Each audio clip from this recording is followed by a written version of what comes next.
ir dando unas instrucciones generales en relación al curso, mientras que se incorporan los compañeros, que es normal, especialmente en las primeras clases.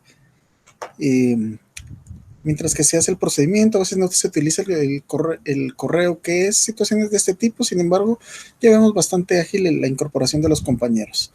Nuevamente, mi nombre es Juan Carlos Mejía Argueta y voy a tener el gusto y la verdad, todo un honor para mí poder compartir nuevamente con el alumnado por esta vía, la vía virtual, pero no por ser por la vía virtual vamos a demeritar nuestro curso, la docencia que va a manejar la Universidad Rural de Guatemala. Entonces tenemos 150, 165 se están incorporando los compañeros.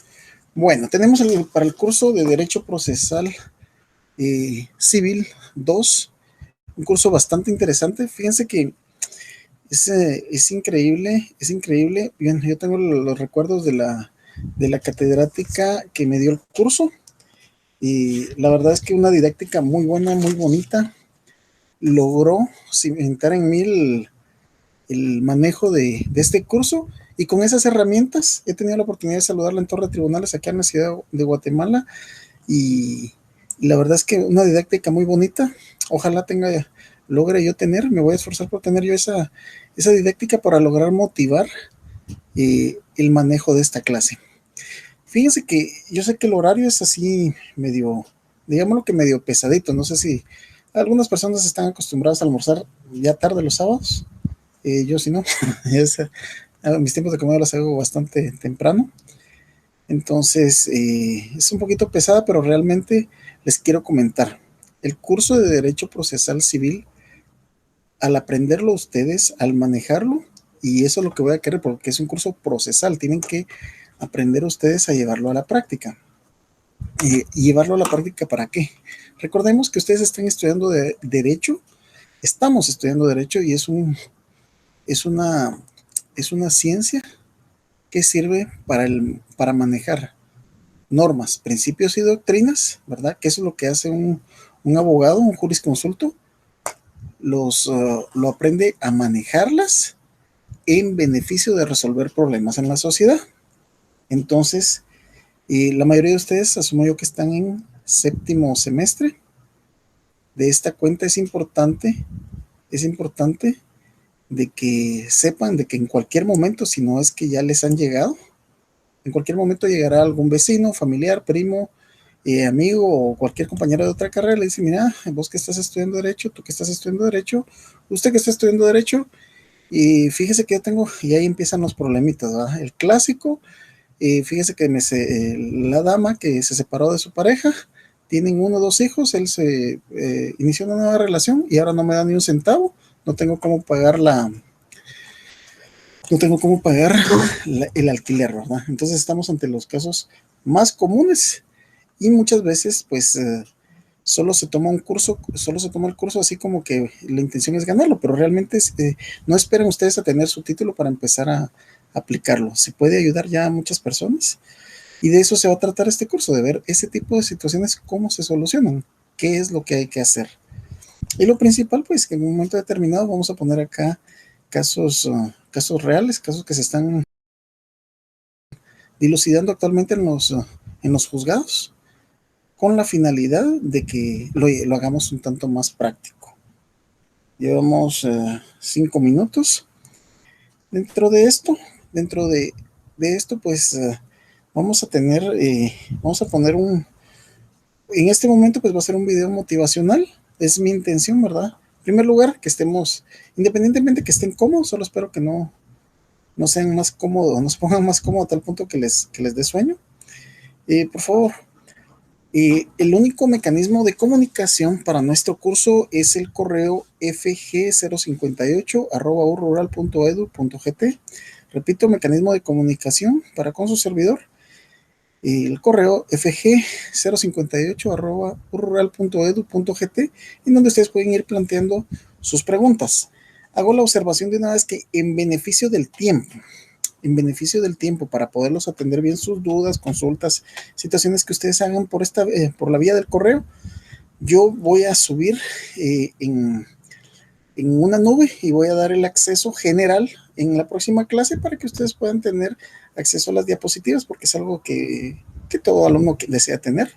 Yo también soy alumno de la Universidad Rural de Guatemala, pues a nivel doctorado, entonces sé la importancia de que uno tenga ese tipo de material para no estar copiando, escribiendo o situaciones que se les van. Es muy comprensible y es muy justificado. Vamos a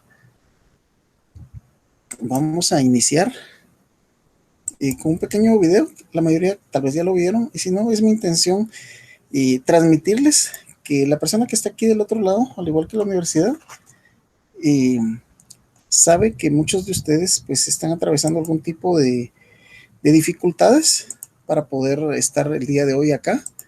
Dificultades económicas, dificultades de internet, dificultades que incluso a veces pues no se cuenta con un apoyo de los padres para poder, o de seres queridos para poder llevar a cabo la carrera, pero a final de cuentas les sé decir de que esto no es una carrera de velocidad, es una carrera de constancia.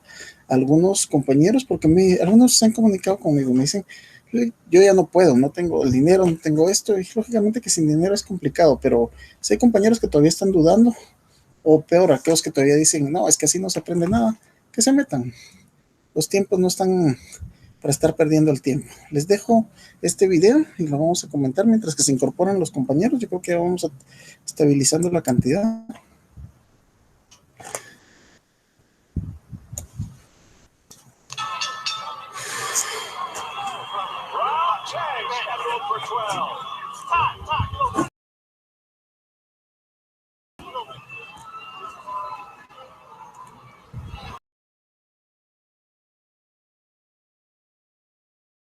Time in, let's go.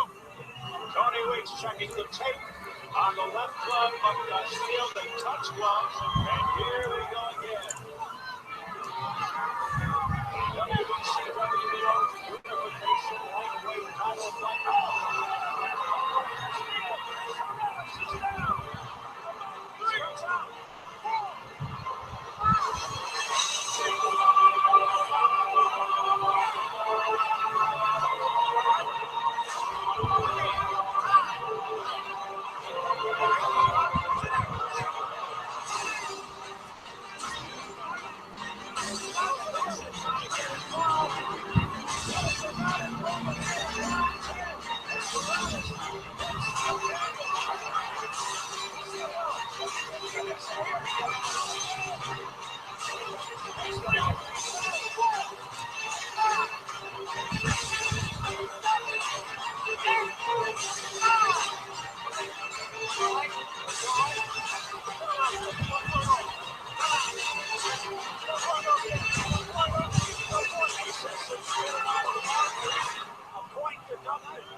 Ok, Para los que se están incorporando, sean ustedes bienvenidos nuevamente al curso de Derecho Procesal Civil 2.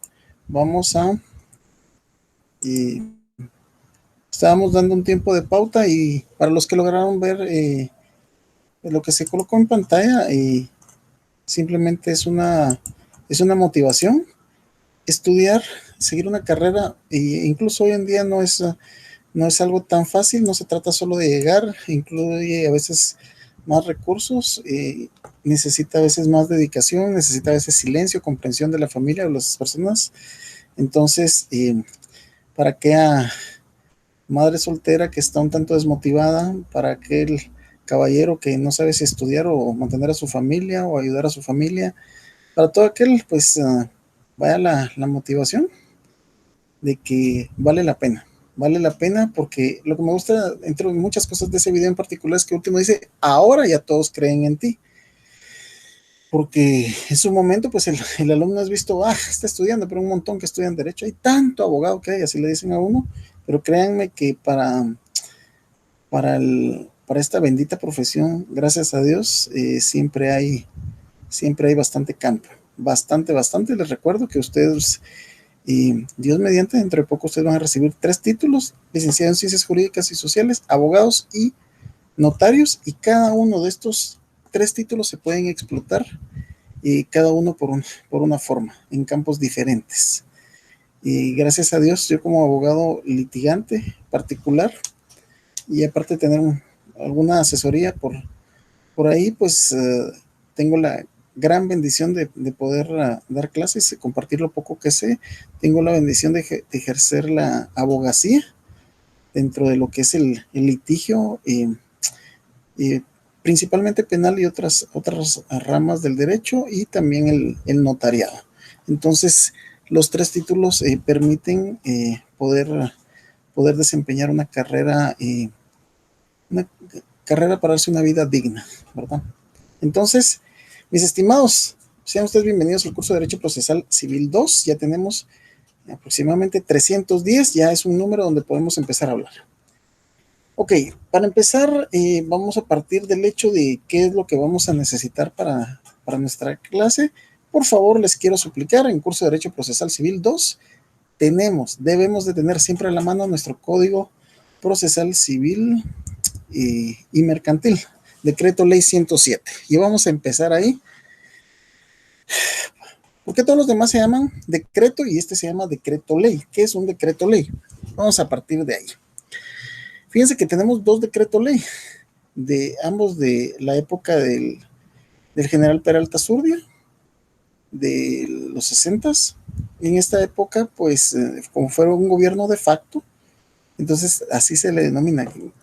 Un decreto ley es aquel que ha sido promulgado durante un gobierno de facto. Eso es un decreto ley.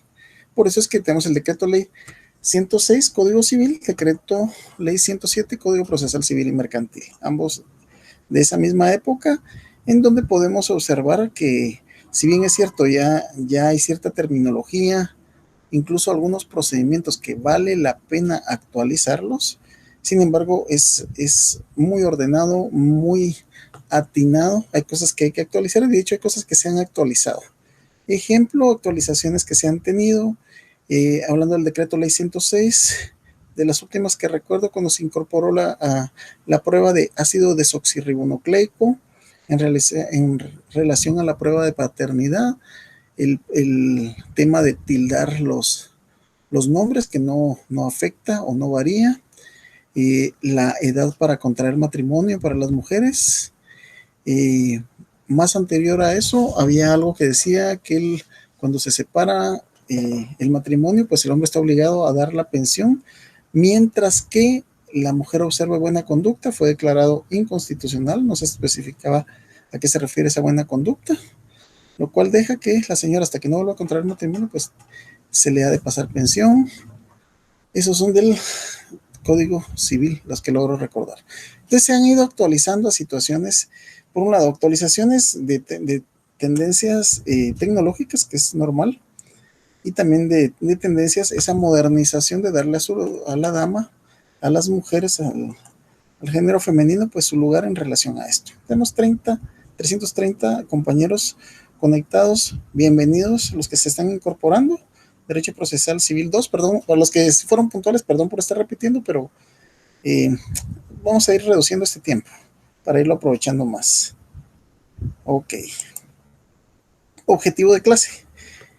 Lo que necesitan en esta clase es conocer el proceso civil guatemalteco.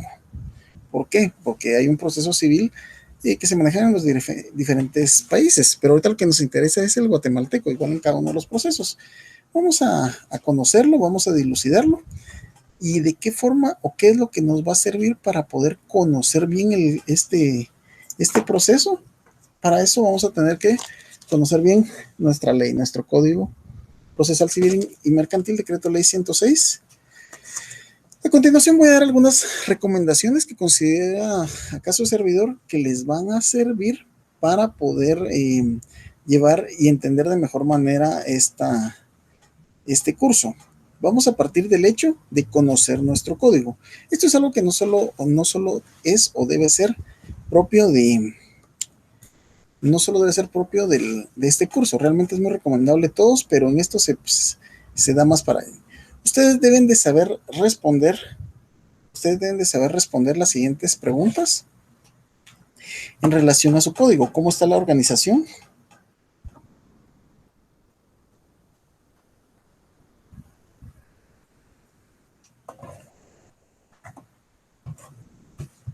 Entonces podemos determinar.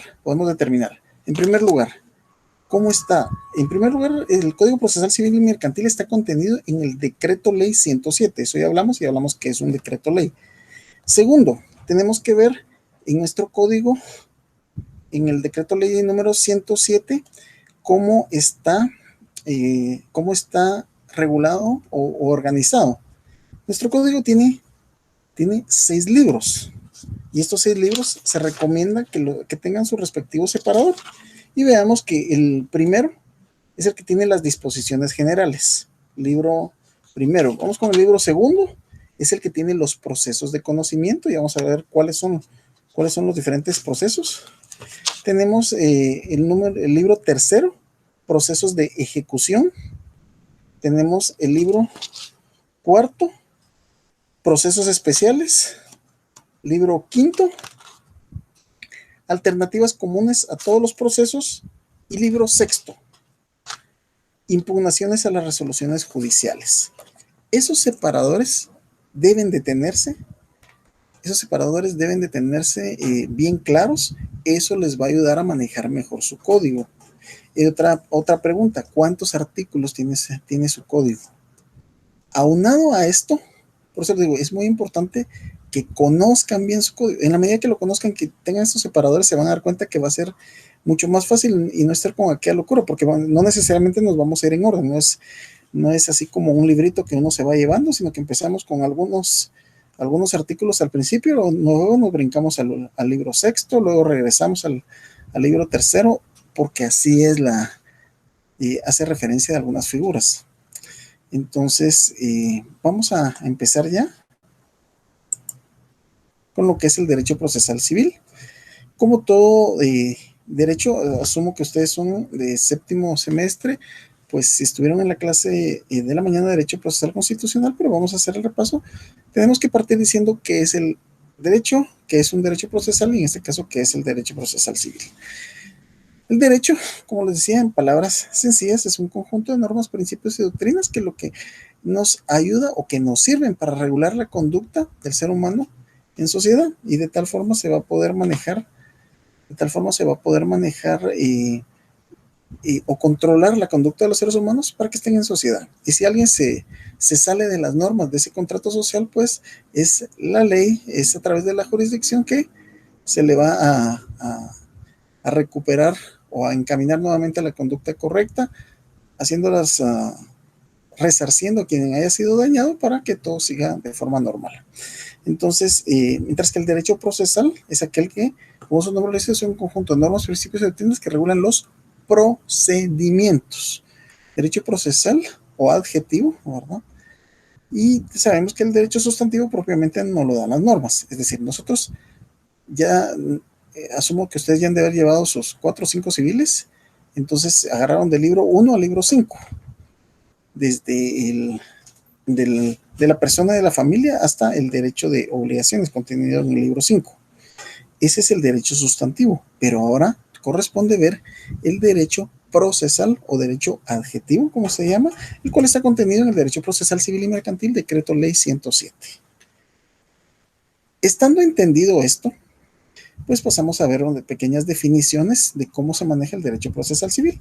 Pues es un conjunto de principios y normas generalmente inspirados en ideas de justicia y orden que regulan las relaciones humanas en toda sociedad y cuya observancia es impuesta de forma coactiva por parte del poder público. Hago la aclaración, en este caso, no es la definición de derecho procesal civil, sino que es la definición de derecho, es una definición de derecho general.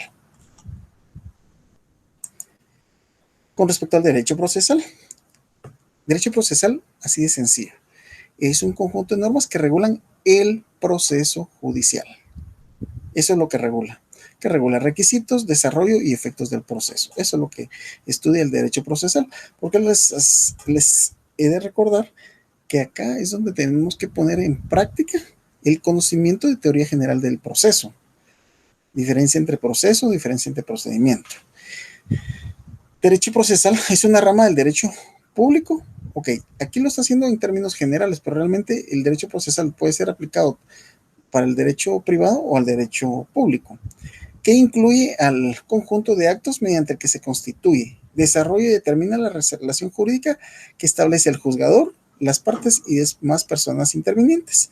Esta relación jurídica tiene como finalidad solucionar un litigio. Entonces, ¿qué es lo que realiza el derecho procesal? En general, pues regula procedimientos. Derecho procesal civil, ¿qué es lo que regula? En este caso, regula los procedimientos de la relación que entabla entre el juzgador y las partes para la resolución de un litigio. ¿Qué es un litigio? Se deriva del latín litis, que significa pleito o conflicto. Seguimos. Y ahora ya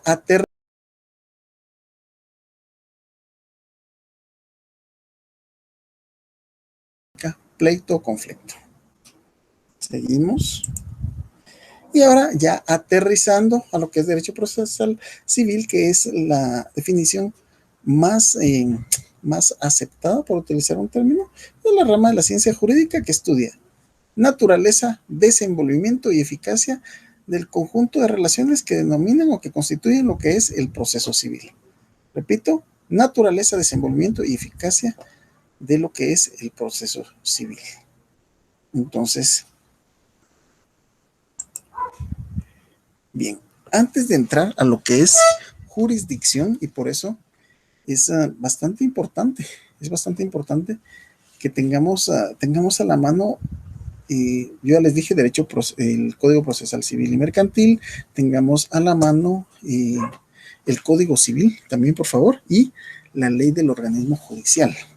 Para las próximas clases, por favor, tengámoslo ya en mano para poder ir avanzando con respecto a ciertos términos. Les decía que es bastante importante que recordemos o que tengamos en mente el asunto es que a veces se llevan en cursos muy al inicio de la carrera. La teoría general del proceso es una clase que uno considera complicada, con mucha teoría, no se entiende, pero realmente es obligación de nosotros los catedráticos, pues ir sumergiendo y motivando al alumno para que vaya entendiendo las diferentes figuras jurídicas. Entonces vamos a entender lo que es la jurisdicción y lo que es la competencia, y vamos a tratar de dar ejemplos. Entonces, jurisdicción es una función pública realizada por órganos competentes del Estado con las formas requeridas por ley, en virtud del cual, por un acto de juicio, se determina el derecho de las partes, con el objeto de dirimir sus conflictos. Ok, esta definición, por el momento, necesito que nos olvidemos de esto. Y vamos a determinar qué es lo que sucede y vamos a colocar ejemplos. Vamos a colocar ejemplos. Fíjense que uno de los ejemplos que a mí más me gusta poner, y ustedes se van a dar cuenta, es temas de pensión alimenticia. Bueno, sí llevo varios casos de esos, de pensión alimenticia, que es a través mira, no es el oral, es el ordinario. Pero, ¿por qué les voy a ejemplificar así? Porque es lo más común que se va a encontrar, y que ustedes van a encontrar que con algún su amiga, ya sea amiga en calidad de demandante, amigo en calidad de demandado, en donde normalmente el caballero, no les digo que es el único caso, pero normalmente el caballero está incumpliendo su deber de prestar alimentos, hace que la señora se asesore, la dama fíjense, pues la señora empieza a preguntarle, ¿y a quién le empieza a preguntar? A los estudiantes de derecho, porque normalmente si una persona va a hacer un reclamo de alimentos, es porque su economía no está muy bien, y de esa cuenta lo que necesita es que le asesoren, muchas veces sin que esto implique un pago. ¿Y quién más? El hijo o la hija de tal y tal vecina, pues está en la U, viera que ella saca puros cienes, le va re bien, hasta los felicitan. Normalmente así se dice de la estudiante en derecho, y ahí es donde viene la pregunta, y resulta que el compañero estaba conectado viendo Netflix durante sus clases, y así es un poquito difícil que pueda entender esto, pero les aseguro que ustedes van a tener amigos, amigas que están en esa situación y que ustedes los van a poder ayudar. Entonces, ¿por qué estamos poniendo este caso? Porque vamos a ir determinando términos. Ok. Entonces, viene la señora de nombre X, y tiene 2 hijos. En el primer caso vamos a poner que la señora se enamoró del caballero, se fueron a vivir juntos, tienen 2 niñas, una de 2 y otra de 4 años. Repentinamente resulta que el caballero pues se interesó en otra dama, se fue a vivir con a otro lugar, y ya no siguió pagando nada. La señora ya alquilaba, ya la están sacando. ¿Por qué es lo que cuáles son las cosas que debemos de analizar acá? En primer lugar, vamos a conocer la palabra acción. ¿Qué es acción? Y fíjense que no está muy lejos de analizarlo desde el punto de vista, la acción desde el punto de vista como lo estudiamos en primaria, ¿verdad? ¿Qué es acción? Es movimiento. En este caso, la acción hace referencia a que es el derecho subjetivo de la señora de acudir ¿a dónde? A un órgano jurisdiccional para reclamar un derecho que sabe que le corresponde o que cree que le corresponde. Entonces, esa es acción. Por eso es poner en movimiento, poner en conocimiento de un órgano jurisdiccional un derecho que considera que le aqueja. Entonces, esto es acción. Entonces, la señora viene y lo que le dicen es vaya al juzgado. Ojalá fuera tan fácil como ir al juzgado. Ok, pero ¿será que si la señora vamos a situarnos aquí en la ciudad capital, y se va a meter a la torre de tribunales? Para empezar, no dejen entrar a sus niños, los niños los dejan en la guardería, sube al 14 nivel, donde está el juzgado de mayor riesgo B. Entonces, mire, vengo a poner una denuncia que a mí no me están pasando pensión. Ok. Tiene jurisdicción este juzgado, es decir, tiene la capacidad de tomar decisiones en relación a aspectos de justicia. Si la tiene, así le ha sido otorgado por el Estado. Ahora, tiene la competencia para dilucidar situaciones de familia. No la tiene. Entonces, de esta cuenta entendemos la jurisdicción como el poder jurídico que le otorga el Estado a ciertos órganos para impartir justicia. Es decir, todos los juzgados, tribunales o salas tienen jurisdicción. ¿Por qué? Porque pueden conocer de ciertos conflictos y controversias y resolver. Eso es en relación a esto es en relación a tener esa capacidad, ese atributo, pero no todos tienen la misma competencia. Entonces la señora le dijeron, mire, eso no es acá. Se bajó en la ciudad capital, que está ahí ubicado ahorita entre 8ª y 9ª. Le dicen, mire, tome ese Transmetro y se va para el Parque Centenario, se baja y va al Centro de Justicia de Familia, ubicado en el edificio Luquia, a un costado del Palacio Nacional, y dentro de eso se encuentran los juzgados con competencia específica para pensión alimenticia. Y aún así, cuando llegue la señora le va a decir, mire, lo que tiene que hacer es buscar su abogado o un bufete popular. Todo esto lo vamos a ir analizando. Entonces, primero, ¿qué es acción? Poner en movimiento un órgano jurisdiccional para que se resuelva o se tome una decisión en relación a un derecho que le atañe a la persona. Entonces, esto es acción. Ahora bien, la persona está llegando ante un órgano jurisdiccional que tenga que llegar por medio de abogado es otra cosa, y afortunadamente que eso es lo que nos sostiene a muchos, pero al momento de que llega la señora y que tiene que ser a través de abogado, defensor, pues en este caso se le está diciendo, ok, para interponer una demanda hay ciertos requisitos, que eso también lo vamos a ver. Pero entonces tenemos jurisdicción, poder jurídico que se le otorga, que el Estado le otorga a, en este caso, los juzgados o tribunales para que impartan justicia. Vamos a continuar. Fíjense que acá tenemos otra definición un tanto más interesante.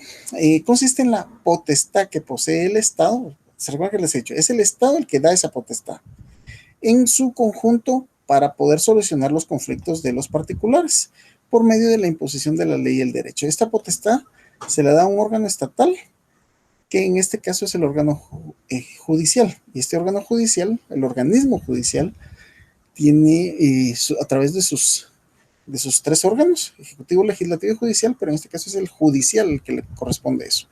Y en el organismo judicial tiene dos facultades, la administrativa y la facultad jurisdiccional o judicial, que es la que tienen los diferentes juzgados. Y dentro de eso, que ellos sí pueden impartir justicia, cada uno tiene su respectiva competencia. Entonces, ¿y a qué nos referimos ahora cuando estamos hablando de competencia? Solo vamos a continuar. Función jurisdiccional se ejerce con exclusividad absoluta de la Corte Suprema de Justicia y por los demás tribunales que están establecidos en la ley, a los cuales corresponde la potestad de juzgar y promover la ejecución de lo juzgado. La justicia es gratuita y igual para todos. Ok. Entonces, de esta forma se maneja, ¿verdad? ¿Se recuerdan que les dije? El organismo judicial tiene dos funciones. Tiene la función administrativa, la función jurisdiccional, y la función jurisdiccional la ejerce con exclusividad la Corte Suprema y los demás tribunales. El artículo 203 de la Constitución Política de la República de Guatemala hace referencia a lo que entendemos como independencia del organismo judicial y la potestad para juzgar, y ese es siempre vamos dentro de lo que es la jurisdicción. Los otros organismos del Estado deberán de prestar a los tribunales el auxilio que requieren para el cumplimiento de sus resoluciones. La función jurisdiccional se ejerce con exclusividad absoluta de la Corte Suprema de Justicia y los demás tribunales. Ninguna otra autoridad podrá intervenir en la administración de justicia.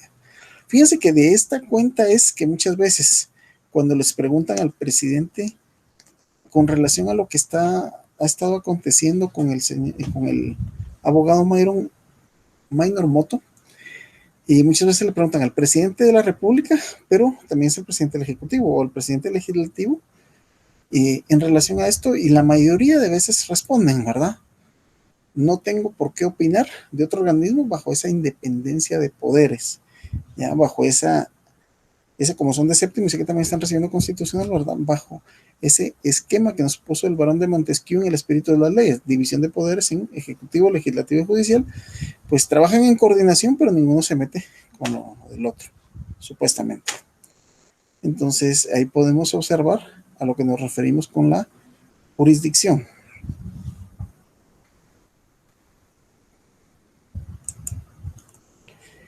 ¿Cuáles son las funciones del organismo judicial?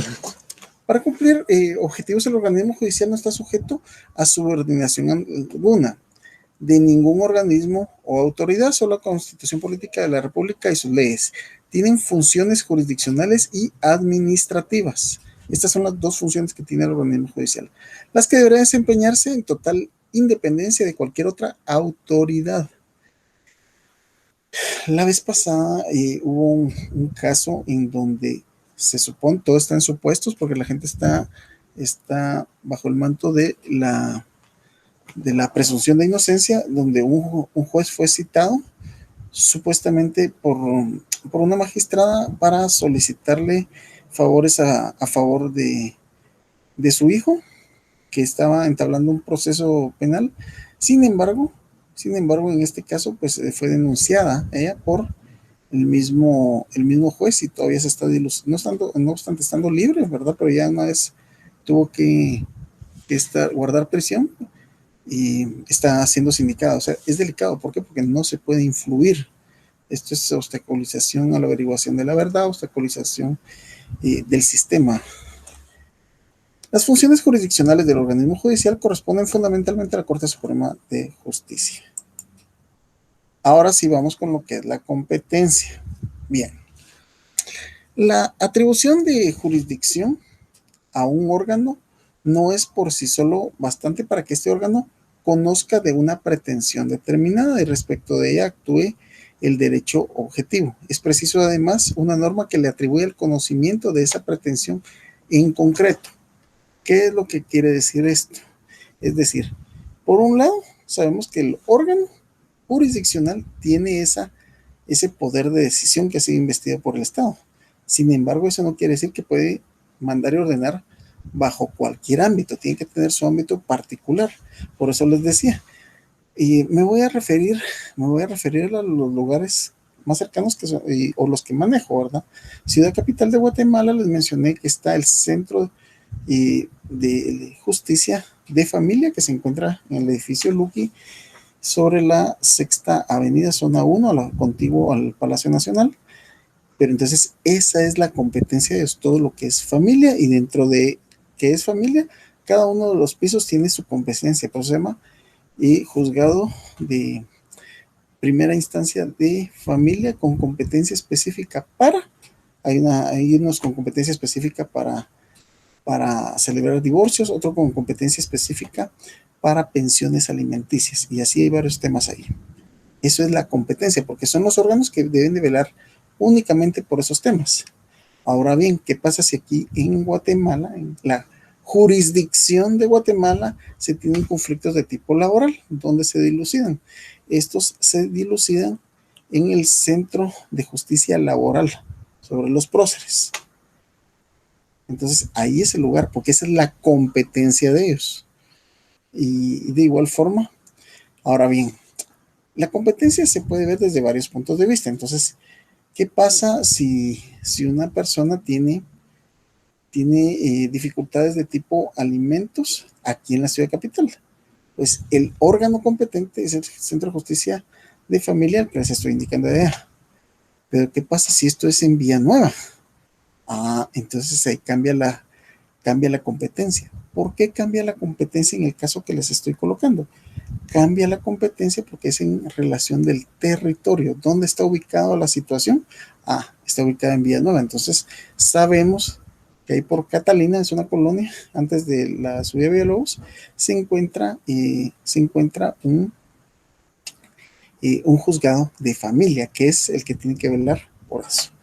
Entonces, ahora bien, ya en varias ocasiones me han encontrado, no hay nada más complicado para uno de abogado que le entreguen un caso ya comenzado por otro colega, no por el hecho de que ellos lo hagan mal, no, pues puede ser que lo hagan muy bien, pero es como cuando ustedes les dejaban los famosos trabajos de grupo, y cada uno lo trabajaba por su lado y después quería ensamblarlos.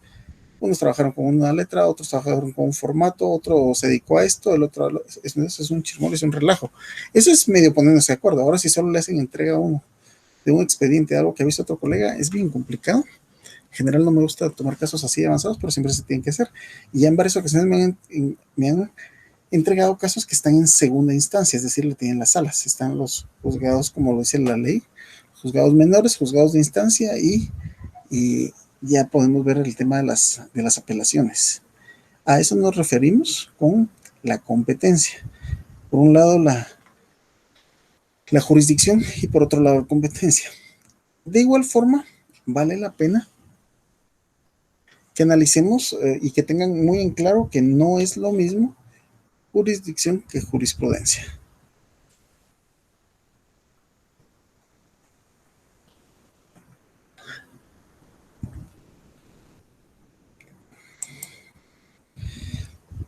La competencia la entendemos como esa atribución jurídica otorgada a ciertas y especiales órganos del Estado que permiten asesorar bienes y derechos a las empresas para tener, a las personas, aquí es a las personas, para tener pretensiones procesales con preferencia a los demás órganos de su clase. O dicho de otro modo, los jueces ejercen su jurisdicción en la medida de su competencia. O sea, van a tomar decisiones en la medida que tengan conocimiento para tengan la facultad otorgada por la Corte Suprema de Justicia para conocer ese tipo de casos. Solo de esa forma se van a poder llevar a cabo. Atendiendo a la competencia genérica, la primera distribución entre los tribunales se refiere a que estos conocen de pretensiones. Con base a la competencia cabe distinguir. Vamos a ver qué es lo que se refiere los tribunales de competencia general. Es decir, hay algún tipo de tribunales en los que miren casi de todo. Casi de todo. La competencia se les atribuye en virtud de la norma general que les confiere el conocimiento de todas las pretensiones que surjan, cualquier tipo de pretensión. Y aquí nos referimos con la pretensión civil. Empezamos a desempolvar nuestro Código Procesal Civil y veamos lo que regula el artículo 51. Pretensión civil. Pretensión procesal, artículo 51. También le pueden colocar ustedes ahí lo que es acción procesal, a eso se refiere. El artículo 51 regula: la persona que pretenda hacer efectivo un derecho o se declare que le asiste puede pedirlo ante el juez de la forma prescrita en este código. Entonces, ¿qué es lo que nos significa el artículo 51? El artículo 51 se refiere a la pretensión procesal. Vamos a regresar al caso de la señora con sus dos hijas. ¿Qué es lo que ella pretende? Vamos a analizar este caso. Fíjense pues, ¿qué es lo que ustedes le deben de preguntar a la persona que les hace esta consulta en relación a alimentos? Veamos, pues primero dice, las personas llegan y le cuentan a ustedes la triste historia de su vida, especialmente cuando es de separaciones. Siempre va a conllevar un nivel de emociones, de lágrimas, pero a final de cuentas el abogado como letrado, ¿verdad? Uno debe saber aprender a distinguir las emociones y en este caso, pues lo que procede es indicarle que nos dé la suficiente información para ver si puede o no puede proceder el caso. El caso de esta señora dice, bueno, empiezan contando cómo lo conoció, que todo estaba bonito, hasta que vino X persona, intervino y él se fue. Y desde ese entonces no están comiendo sus hijos. ¿Qué es lo que pues, sucede en este caso en particular? ¿Qué es lo que quiere la señora? ¿Ya? ¿Por qué va a acudir a un juzgado? ¿Cuál es el derecho que ella considera que le atañe? Pues el derecho, como todos sabemos, es de que le pase una pensión. Y sí la va a pasar. Ahora, ¿de qué va a depender? Va a depender que se la pase de que él logre demostrar pues, que son sus hijos y que es su esposa. Ahí es donde empezamos con las preguntas. Y de estas preguntas, la primera es, ¿ustedes están casados? No, nunca nos casamos, pero es como que estuviéramos casados. Porque nosotros tenemos, qué sé yo, 10 años juntos. Ah, no están casados. Automáticamente, de momento, esa señora no tiene derecho a un centavo porque no está casada. Y en Guatemala tiende a confundirse estar unidos o arrejuntados, como quieran llamar, acompañarse. Escuché ese término, me dio un poco de risa.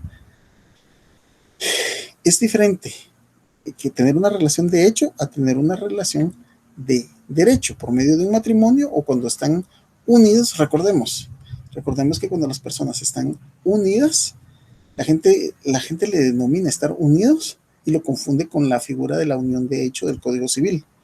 Y los efectos son diferentes. Vivir juntos es lo que el derecho romano y el latín le denomina concubinatio, o vivir en un contubernio, en un concubinato, pero eso no otorga derechos, a menos que tal y como lo regula el Código Civil se cumpla con eso y se haga una declaración ante notario. Si se hace ese documento, a partir de ahí nacen derechos y obligaciones similares, muy parecidos a los que surgen del matrimonio. Entonces yo no tengo derecho a nada, usted no tiene derecho a nada. Pero vamos a analizar el caso, fíjense, pues es que eso es lo bonito y por eso les digo, es lo interesante de manejar el derecho sustantivo con el derecho procedimental. Entonces,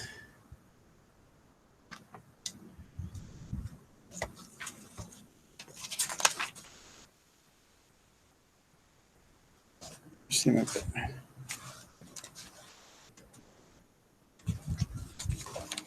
Ok, aquí estamos. Entonces, si en el caso que estamos planteando, como les dije, vamos a ir avanzando el contenido de clase, pero también vamos a ir poniendo casos, porque así es como vamos a aprender un poco. Repito, el solo hecho de estar unidos o vivir juntos no le otorga ningún derecho de pensión a la señora. Después venimos, en este mismo caso que estamos analizando, decimos, mire, y las niñas están reconocidas. La grande sí, pero la pequeña ya no tuvo tiempo porque fíjese que por pandemia él se fue para no sé dónde y después no ha tenido tiempo. Y creen que lo va a ir a hacer en ese momento que ya decidió separarse, pues es muy difícil que se logre. Entonces resulta que uno de los niños no está reconocido. Entonces, solo recapitulando, artículo 173 de la unión de hecho, cuando procede a declararla, la unión de hecho de un hombre y de una mujer con capacidad para contraer matrimonio puede ser declarada por ellos mismos ante el alcalde de su vecindad o un notario para que produzca los efectos legales, siempre que exista requisitos, hogar y vida en común ya se haya mantenido constantemente por más de 3 años. Esto sí se cumple en este caso, ante familiares y relaciones sociales, cumpliendo los fines de procuración, alimentación y educación de los hijos y de auxilio recíproco. Entonces, en este caso podemos observar que sí cumplieron los requisitos, pero no lo hicieron. La señora automáticamente pierde sus derechos, ¿verdad? ¿Qué se puede hacer? Se puede, si ya vivieron una cantidad de tiempo, se puede solicitar la unión de hecho judicial, es decir, se presentan todos los extremos que les leí en el artículo y después se solicita ante juez que se declare la unión de hecho y automáticamente, cuando ya se tiene esa resolución, entonces ahí van a surgir los derechos como que estuvieran casados. Si no se tiene eso, no. Entonces, ¿qué es lo que queremos? Porque eso es bien común, confundir estar unidos o vivir juntos con tener una unión de hecho. Bueno. ¿Y qué pasa con los niños? ¿Tienen derecho los niños? Si digamos que solo los niños están reconocidos, entonces ella va a actuar para demandar y exigir el derecho en representación de sus menores hijos. Pero ¿y no pueden hacer los niños solo por sí solos? Pues ellos ya también se pueden firmar. Así me dicen. Entonces, vamos a ver lo que es para poder entrar a un juicio, ser parte en un juicio se necesitan ciertas características y estos nos hacemos referencia a lo que es la capacidad procesal. Recordemos de la palabra capacidad. Entonces nos vamos al artículo 44 del Código Procesal Civil y Mercantil y veamos quién puede acudir en este caso. Y estamos, el cual indica, artículo 44, Código Procesal Civil y Mercantil. Tendrán capacidad para litigar las personas que tengan el libre ejercicio de sus derechos. Bueno, para empezar, que tengan libre ejercicio de sus derechos. ¿Y qué tienen libre ejercicio de sus derechos? Por eso les digo, debemos de manejar o alternar muy bien derecho sustantivo con derecho adjetivo. Veamos artículo 8 y 9 del Código Civil. Ok, artículo 8. La capacidad para el ejercicio de los derechos civiles se adquiere por la mayoría de edad. ¿Y cuándo se tiene la mayoría de edad? Son mayores de edad los que han cumplido 18 años y los menores que han cumplido 14 son capaces para algunos actos determinados por la ley. Yo preguntaría, deme un ejemplo de esos actos. Es contratar sus servicios. Un niño, un joven menor de edad, es decir, que hasta los 14 años, ¿puede contratar su trabajo? Sí. Solo que bajo el entendido de que hay ciertos requisitos que debe de cumplir.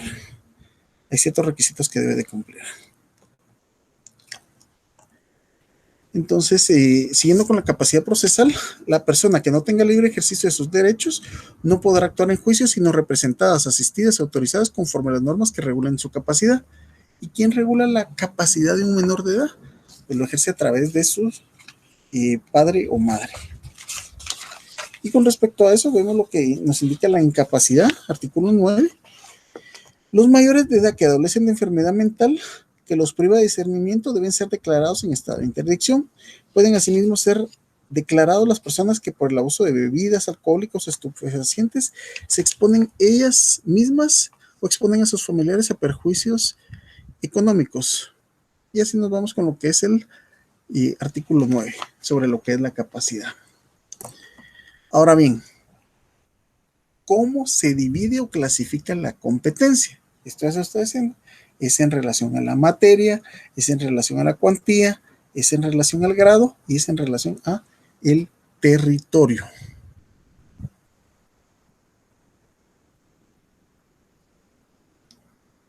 Ok. En relación a la materia. Es decir, ¿se recuerdan que dijimos que primero si la señora se va a meter a la torre de tribunales, y en la torre de tribunales actualmente la mayoría son juzgados penales? Y es más, ya trasladaron a los civiles que están en el 6º nivel.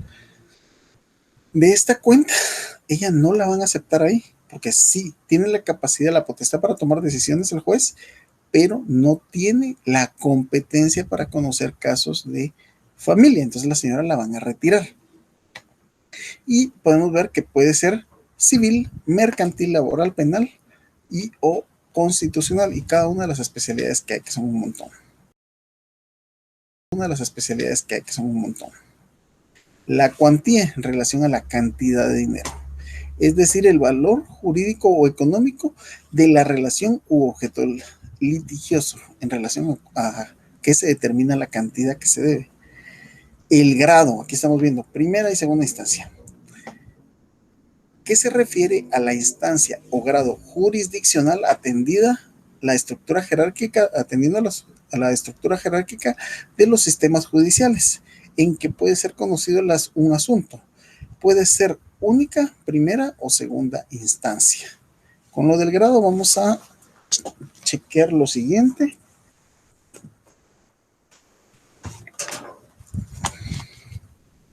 ¿Se recuerdan que ahí estamos indicando que solamente hay 2 instancias? Pero ¿de dónde sacamos eso? De que solo hay 2 instancias en los procesos guatemaltecos. Ok. Busquen en su constitución o anoten, si lo tienen por ahí, cuántas instancias existen en cualquier proceso en Guatemala. Artículo 211 de la Constitución Política de la República de Guatemala. Repito, artículo 211 de la Constitución Política de la República de Guatemala. Instancias en todo proceso. En ningún proceso habrá más de 2 instancias. Y el magistrado o juez que haya ejercido jurisdicción, es decir, conocimiento del caso, en alguna de ellas no podrá conocer en la otra ni en casación, en el mismo asunto, sin incurrir en responsabilidad. Significa que solamente tenemos 2 instancias. Algunos toman el recurso de casación como un tercera instancia, pero no es así, simplemente es un recurso extraordinario. Y ahí tenemos sobre lo que es el grado.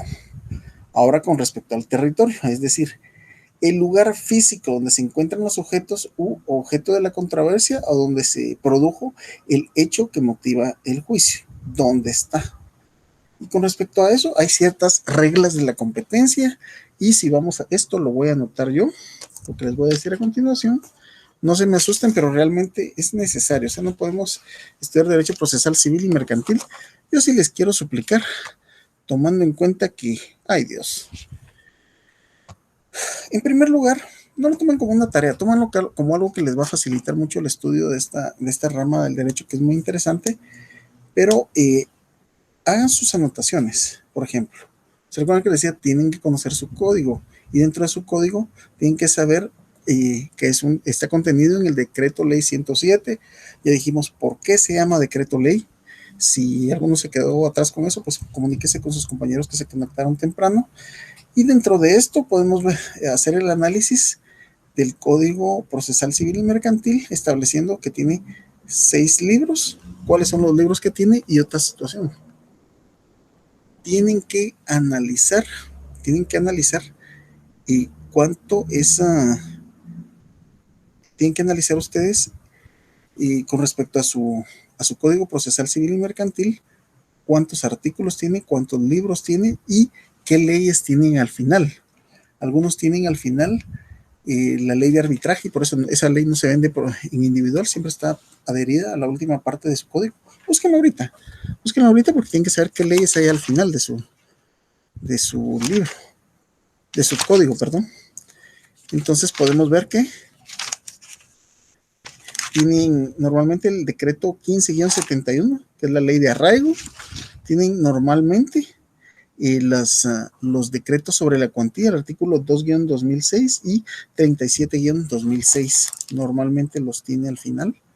Y más la ley de arbitraje, más la ínfima cuantía en materia de familia. Bien, ahí podemos darnos cuenta, ¿verdad? En relación a esto y el lugar físico donde se llevan a cabo las diferentes controversias.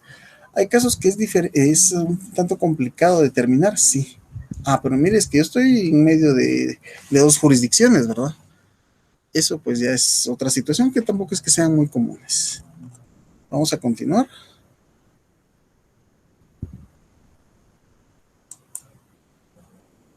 Cuando es por la materia. En derecho procesal guatemalteco existen pocas normas específicas de atribución de la competencia, atendiendo única y exclusivamente a la materia y sin relación a la cuantía, como puede comprobarse de acuerdo a los artículos que se indican ahí. Pero aquí les decía yo, es importante que conozcan su código, es importante que le den, por favor, no una leída. Yo sí les quiero pedir que le den, que estudien del artículo 1 al artículo 95. Estudienlo. Si hay dudas, pues ya fijamos cuál es el mecanismo de comunicación, pero es necesario que lo estudien, que lo lean bien a cabalidad para poder dar seguimiento a este sistema. Tenemos entonces lo que es por la materia, artículo 1 al 7, y se van a dar cuenta por cuál es la importancia. Ok. Y nos vamos a cuando se prorroga la competencia, es decir, si la competencia dice una cosa, pero esta se va a prorrogar, ¿en qué casos son? El artículo 4 regula. Se prorroga la competencia del juez. En primer lugar, solo vamos a poner un par de ejemplos. Cuando deben conocerse jueces de otra jurisdicción territorial por falta o impedimento de los jueces competencias. Segundo, por sometimiento expreso a las partes. Resulta que a mí me citaron en Escuintla por un caso de pensión. Pues llego y en lugar de oponerme, porque no está en la jurisdicción, la contesto. Ahí automáticamente prorrogué la jurisdicción.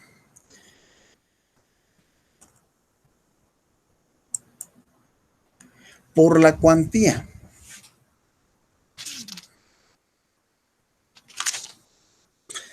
Con respecto a la cuantía, vamos a determinar lo siguiente.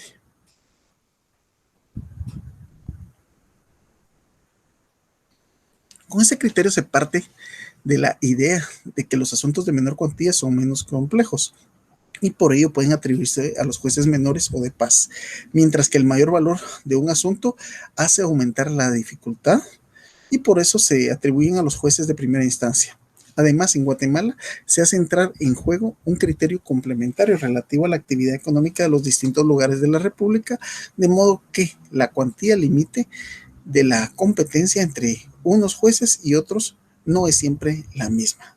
Vámonos al artículo número 7 del Código Procesal Civil y Mercantil. Todos, por favor, nos ubicamos en el artículo 7 sobre las reglas generales de competencia. A esto se refiere eso. Por razón de la cuantía, son competentes los juzgados menores, cuando el valor que se litiga no exceda de 500 quetzales. Pero se recuerdan que les dije ¿Cuáles son los decretos con los que se tiene que analizar la cuantía? Ok, vamos pues. Al final de su código, o si no, pues van a tener que vamos a tener que analizar los acuerdos de la Corte número 2-2006 y 37-2006. Artículo 1, se modifica el artículo 1 del acuerdo número 3-91. Entonces, en el municipio de Guatemala es hasta 50,000 quetzales la cuantía. En las cabeceras departamentales y en los municipales, en los municipios de Coatepeque, del departamento de Quetzaltenango, Santa Lucía, Cotzumaltehuapa, del departamento de Escuintla, Malacatán y Chihuahua. Entonces, ahí la competencia es de hasta 25,000 quetzales. C, en los municipios no comprendidos en los casos, hasta 15,000 quetzales. Así es como se determina la cuantía en estos lugares. Ojo con eso, por favor. Necesito que le den una lectura bastante interesante a este tipo de competencias. Territorial. ¿Qué sucede cuando tenemos esa competencia territorial? Este criterio presupone la existencia de pluralidad de órganos judiciales del mismo tipo a los que se ha atribuido competencia objetiva para conocer de un asunto. Bastará así recordar que existen muchos juzgados de primera instancia y muchos juzgados menores o de paz, por lo que es preciso saber ante cuál de estos juzgados se presentará la demanda. Miren, pues, presentar una demanda, si bien es cierto, no es nada del otro mundo, les sé decir, en el caso mío, sí he tenido varios reveses, por utilizar una palabra, seguramente es culpa mía, porque el artículo 61, que es el que regula cuáles son los requisitos que deben de tener esa memorial, pero ahí debe de entrar uno al análisis. Por ejemplo, ¿se recuerdan que les estoy diciendo cómo se llama el juzgado? El juzgado de primera instancia de familia con competencia específica para asuntos de pensiones alimenticias. Ese es el nombre de un juzgado. Si uno coloca juzgado de primera instancia de familia o algo así, está incorrecto, le devuelven a uno el memorial. Cuando haga la corrección, viene. Así es eso. Entonces ahí es cuando uno va agarrando manita a los posibles errores, y al final de cuentas todas esas indicaciones efectivamente se encuentran ahí en el artículo 61, los requisitos de la demanda.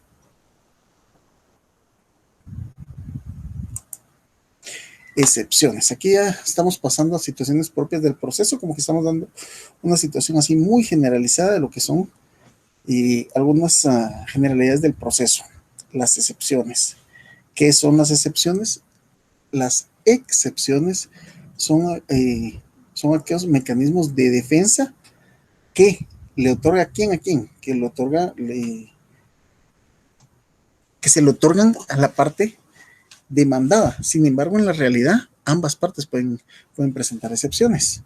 Entonces, la excepción procesal es un medio de defensa de fondo y de forma por el cual el demandado opone resistencia a la demanda del actor, resistencia que tiene la intención de destruir la marcha de la acción o de la misma. El origen de la excepción está en el procedimiento formulario del derecho romano. Esas son las excepciones, son mecanismos de defensa. ¿Se recuerdan que les dije que dentro de las actualizaciones que había tenido el Código Civil era el hecho de que el nombre podía estar con o sin tilde, que eso no iba a alterar en sí lo que era los alcances del nombre, ¿verdad? Es decir, si me demandaban y no colocaban la tilde en el Mejía, y yo lograba demostrar que así es, que de hecho así es, entonces venía ¿qué era lo que pasaba con esta persona? Lo demandaban, y si me fueran a demandar a mí, entonces yo interponía una excepción, falta de personalidad. No es la misma persona, no es lo mismo Juan Carlos Mejía Argueta que Juan Carlos Mejía Argueta con tilde. Como no es, hay una excepción y se tiene que volver. Entonces, por eso se dice que son excepciones dilatorias, porque eso no va a implicar que no vuelva a hacerse el procedimiento de entablar la demanda, pero para que vuelva a dar esa gran vuelta que le estoy diciendo, estamos hablando de 4 a 6 meses si no tenemos muchos los efectos de pandemia. Así se maneja eso. Ahora vámonos a lo que regula las excepciones en relación al Código Procesal Civil y Mercantil. Artículo 116, excepciones previas. El demandado puede plantear las siguientes excepciones previas. La incompetencia. ¿Qué es lo que sucede? Les voy a poner un ejemplo, ¿verdad? Si yo meto en un juzgado civil mi demanda, para empezar no la van a recibir, pero digamos que la llegan a recibir, pues en este caso se puede interponer una excepción de incompetencia. Ese juzgado no es competente para conocer mi caso. Segundo, litispendencia. Viene una persona y demandó por alimentos en un lado, y después dice, aquí no se mueve, mejor me voy a ir a otro juzgado.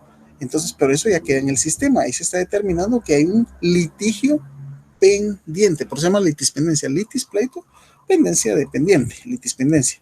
Demanda defectuosa. Resulta que a la persona se le olvidó colocar su petición, o sea, se echó todos los antecedentes, pero se le olvidó colocar cuál era su petición. Y la petición está especificada en el artículo 61, escrito inicial, qué es lo que debe de llevar y debe ser bien específica, así lo regula. Y falta de capacidad legal, en este caso esto va a acudir una persona en nombre de ella, falta de personalidad, falta de personería, es decir, que no sea la persona, o falta de personería, que no tiene cómo representar a la entidad, falta de cumplimiento del plazo o de la condición a que estuviera sujeta a la obligación o el derecho que se haga valer. ¿Qué es lo que pasa en estos casos? Y digamos que se podía tomar una herencia hasta el momento que la persona se graduara de la Universidad Rural de Guatemala. Resulta que la persona solo cerró pensum y fue a tomar posesión de la casa, pero ahí hay una falta de cumplimiento del plazo o de la condición. Caducidad, prescripción, sabemos que nos hace referencia a la toma a la falta de derechos por transcurso del tiempo, cosa juzgada, que esto ya se dirimió y el juzgado ya determinó. Y transacción, ¿qué es la transacción? La transacción hace referencia a un contrato. Les recuerdo que la transacción son los contratos. Yo sé que ustedes ya vieron lo que es el libro quinto del Código Civil. Entonces, libro quinto del Código Civil, vamos a ver dónde está lo que es la transacción, porque muchos no entienden lo que es la transacción.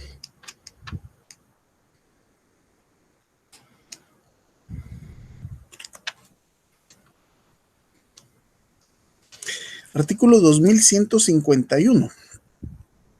Artículo 2151. La transacción es un contrato por el cual las partes, mediante concesiones recíprocas, deciden de común acuerdo algún punto dudoso o litigioso, evitan el pleito que podrían promoverse o terminan el que está principiado. Eso es el contrato de transacción y es a lo que hace referencia y que las partes se ponen de acuerdo para ya no seguir con el pleito.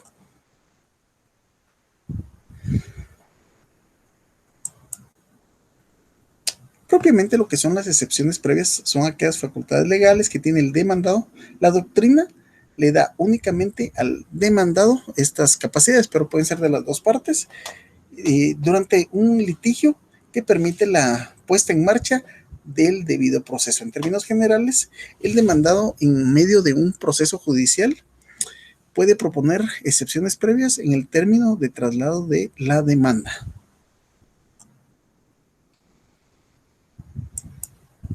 Excepciones perentorias. Vamos a mencionar las dos más famosas. Se llaman excepciones perentorias aquellas que excluyen de modo permanente la acción, de modo que el proceso sobre la acción principal no puede llegar a producirse. Aquí mata la situación. Si es una situación de deuda y presentan una excepción de pago, es decir, sí le pago. Usted está diciendo que no le pagué, pero aquí está bien, no había encontrado los recibos. Aquí están los recibos, se le muestra que sí le pagué. Pierde su sentido del juicio. Pierde sentido el juicio por completo.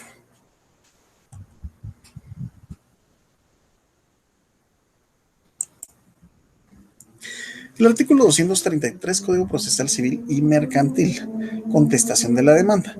El término para contestar la demanda es de 3 días, en cuya oportunidad debe el demandado interponer las excepciones perentorias que tuviere contra la pretensión del actor.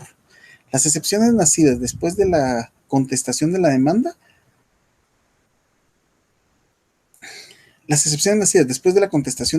así como las relativas a pago y compensación, se pueden proponer en cualquier instancia y serán resueltas en sentencia.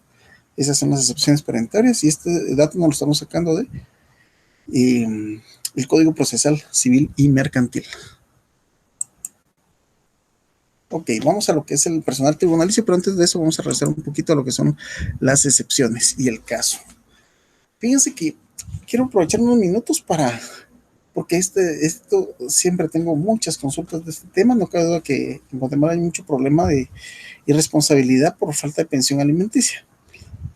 Y tengo muchos casos de esos. Es bien común. Cuando estamos hablando de pretensión procesal, artículo 51 del Código Procesal Civil y Mercantil establece, pues ahí va a manifestar el interesado qué es lo que quiere.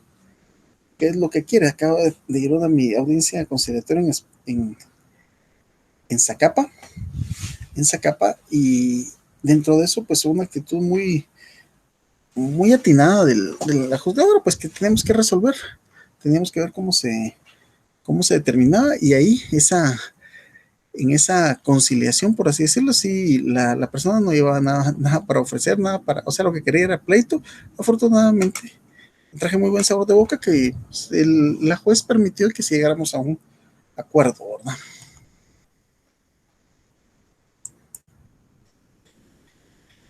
Con respecto al personal tribunalicio se le llaman a las personas que laboran dentro de los juzgados, dentro de la rama específicamente jurídica, es decir, nos estamos refiriendo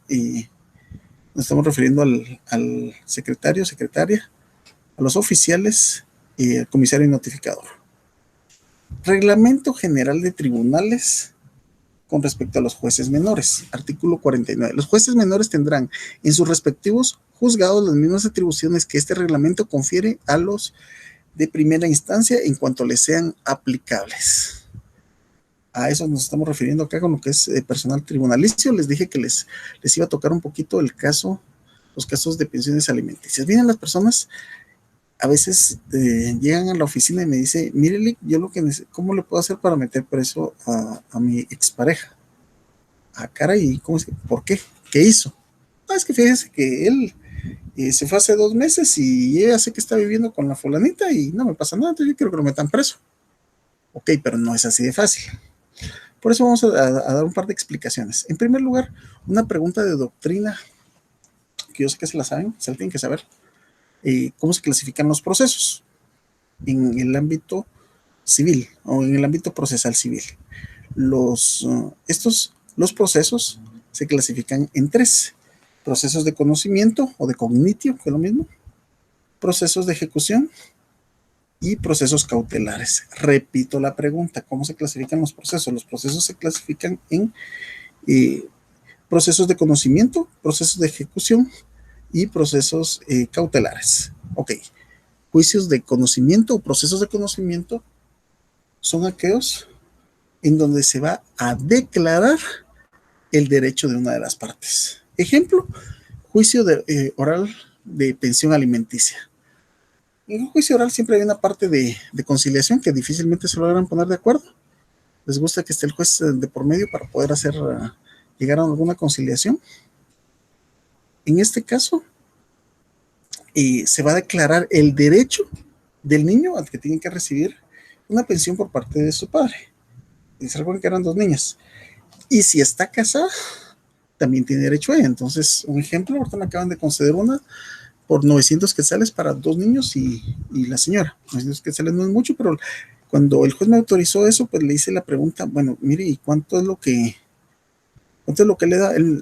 Le dieron 900, pero ahora le tiene que dar 900 y le daba 800. Mire, pero siempre le daba los 800, o sea, solo tanto relajo para subir 100 quetzales. Mire, mejor en el último año, solo 2 veces me había dado los 800. Entonces ahí sí valía la pena porque era por orden que tenía que dar esa pensión.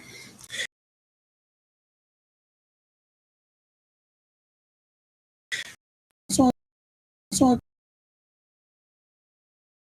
son aquellos que sirven para que las personas cumplan con su obligación. Resulta que llega, se entabla la demanda y se le indica a la persona que tiene que pagar la cantidad de dinero X. Mire, yo no tengo nada que ver, esa mujer es una loca y no sé qué, son las reacciones clásicas. Entonces ahí ya no procede en la primera vía, ya no procede en la segunda vía, entonces nos vamos a la otra, las medidas cautelares. ¿Qué son las medidas cautelares? Son aquellas medidas que se toman y para poder asegurar las resultas del proceso. A eso nos estamos refiriendo. Esas medidas cautelares o proceso cautelar. Vale la pena que busquen cuál es la diferencia entre medidas cautelares y proceso cautelar. Repito, averigüen cuál es la diferencia entre medidas cautelares y proceso cautelar.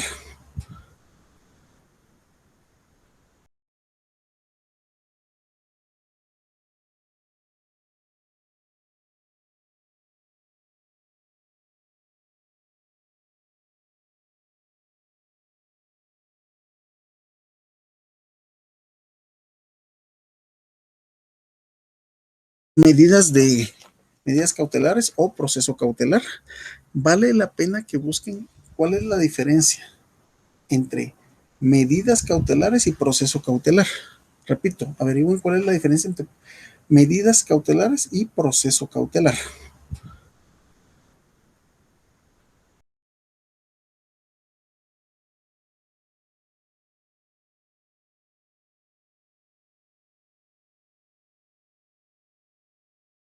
General de tribunales y estarán, así como los notificadores, a las órdenes inmediatas del secretario. Y por último, los notarios, el denominado notario notificador. El juez podrá, a instancia de parte, encomendar a un notario la realización de determinados actos, incluso notificaciones y discernimientos. Todo esto lo puede hacer un abogado particular. ¿En qué caso se puede hacer? Pues resulta que los notificadores trabajan de cierto horario a cierto horario, pero el señor solo llega después de ese horario y nunca va a recibir su demanda, nunca va a saber. ¿Qué es lo que se hace? Pues se nombra un notario notificador.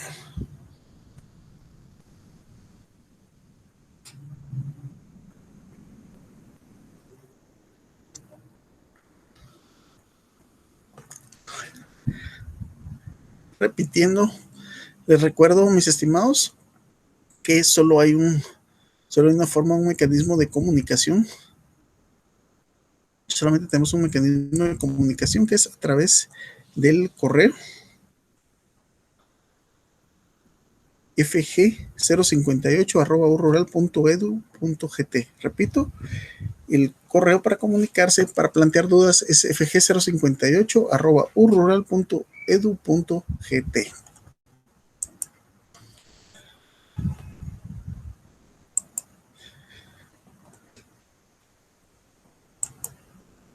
Los interventores, artículo 37. Estamos leyendo de este reglamento de tribunales. El depositario de fincas rústicas o urbanas, de establecimientos industriales o comerciales o de propiedades agrícolas tendrá el carácter de interventor y no podrá interrumpir las operaciones de la empresa respectiva. Tendrá la facultad de dirigir dichas operaciones, autorizará los gastos ordinarios del negocio, depositará el valor de los productos en un establecimiento de crédito y llevará cuenta comprobada de la administración. Esos son de las personas que auxilian al juzgado y básicamente esto puede pasarle a cualquiera que lo nombren como depositario de una finca rústica. Es un ejemplo. Entonces, vamos a recapitular el caso antes de finalizar esto. ¿Se recuerdan que les comentaba el caso de una señora? Si la señora tiene 2 hijas y llegan con ustedes y le dicen, mire, quiero demandar a mi marido. ¿Y por qué? Porque no me pasa. Ok, su marido, ¿usted está casado con su marido? No, entonces no hay derecho para ella. ¿Y sus hijas están reconocidas? Sí, sí están reconocidas sus hijas. Entonces, bueno, pido los documentos y establezco una demanda de fijación de pensión alimenticia. Esa pega rápido, relativamente rápido y ya lo logró. La señora va feliz porque hay un documento que dice que fulanito le debe 2 años, 3 años, 5 años de pensión, entonces una cantidad grande de dinero. Y le dice que sí le va a pagar, pero nunca le paga nada. Entonces viene la señora, mire, ¿se recuerda que me hizo aquel caso? Aquí está, mire, tome su hoja que no me sirve de nada. No, señor, lo que pasa es que ahora hay que hacer un juicio ejecutivo. Y en este caso, en el juicio ejecutivo, ¿qué es lo que va a hacer? Pedir que se paguen, pero ya es una orden de juez, mire, debe de pagar. Claro, la mayoría de gente nunca paga. Y eso conlleva que nos vayamos a la tercera vía, que es las medidas cautelares. Y entre las medidas cautelares, y se le puede pedir el embargo de sueldo, el embargo de compras, secuestro de vehículos, se puede pedir muchas cosas. Resulta que en la ejecución no pagó nada y entonces ahí ya está obligado el juzgado a certificar lo conducente de la presunta participación en un delito y la persona recibe orden de captura y lo detienen. Y no puede salir hasta que no haya pagado todo. Por eso es que esa vía sí es mucho más expedita, ¿verdad? Nadie quiere estar preso.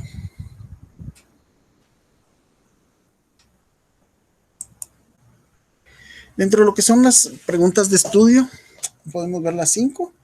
Dentro de esto tenemos la número 1, que son aquellas normas dictadas por el órgano competente del Estado que permiten el ejercicio de los derechos y el cumplimiento de los deberes que se establecen en el derecho sustantivo. Esa es la pregunta número 1. Vamos con la pregunta número 2. Es un medio de defensa de fondo y de forma por el cual el demandado opone resistencia a la demanda del actor, resistencia que tiene una intención de destruir la marcha de la acción o de la acción misma. Ya indicamos qué es la acción. Artículo número 3. Es la atribución jurídica otorgada a ciertos y especiales órganos del Estado que permiten asesorar bienes y derechos a las empresas o personas, habían indicado ahí, para tener pretensiones procesales. Y tenemos,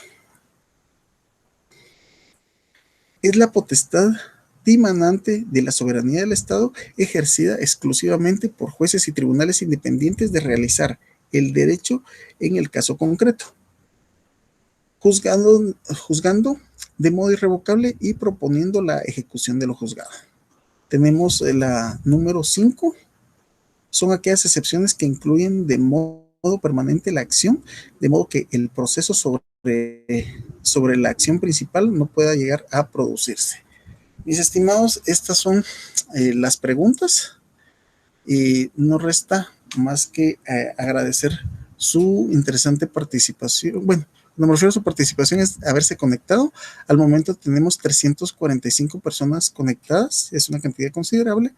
Eso es lo que impide o limita que no pueda haber forma de interactuar, pero de esta forma les indico, ya les voy dando 2 veces el correo.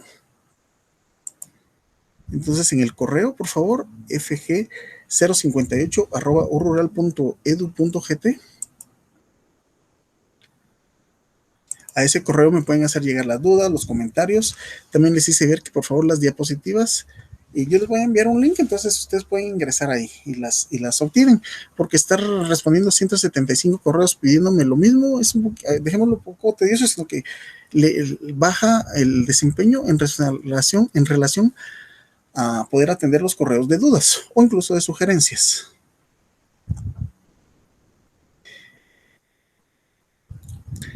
Entonces, también de las recomendaciones que se hicieron, Código Procesal Civil, Código Civil, Ley del Organismo Judicial y Constitución, como mínimo, esas leyes me tienen que tener para eso.